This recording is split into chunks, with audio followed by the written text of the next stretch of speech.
Mercredi 15 avril et ce matin, la surprise du CAC 40, ça a été la grosse chute d'Hermès, la valeur luxe française par excellence qui a pris moins 12% à l'ouverture pour une baisse aux alentours de 1560-70 euros même.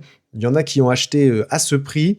Elle est remontée quand même plutôt bien derrière, toujours en négatif, hein, mais là, à l'heure actuelle, il est 14 heures.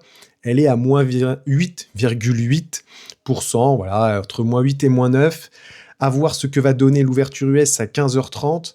Mais les résultats qui sont sortis hier entraînent cette chute, en fait, hein. Voilà, elle avait déjà bien baissé depuis que le niveau des 2000 euros avait été cassé.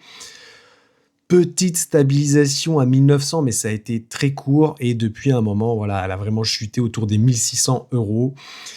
Les résultats, c'est le conflit avec le Moyen-Orient, bien sûr, hein, le conflit qui fait baisser les ventes d'Hermès, évidemment. Moins 6% au Moyen-Orient. La bonne nouvelle, c'est que en Amérique, c'est plus 17%. Et sinon, voilà, les autres secteurs sont plutôt baissiers. Mais côté business, voilà, on a quand même plus 9% en maroquinerie, à peu près pareil pour tout ce qui est textile.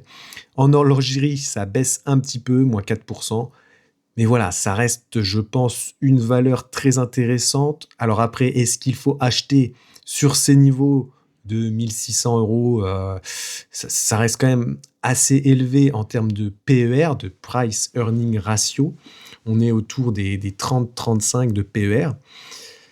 Je pense qu'il faut attendre un petit peu. C'est possible qu'on ait un rebond, mais voilà, le conflit n'étant pas terminé, ça va être compliqué d'avoir une reprise au Moyen-Orient et en Asie d'ici le deuxième trimestre, voire le troisième trimestre, voire sur toute l'année 2026. Donc, voilà, une petite baisse à 1500, 1400 euros est à envisager, à suivre.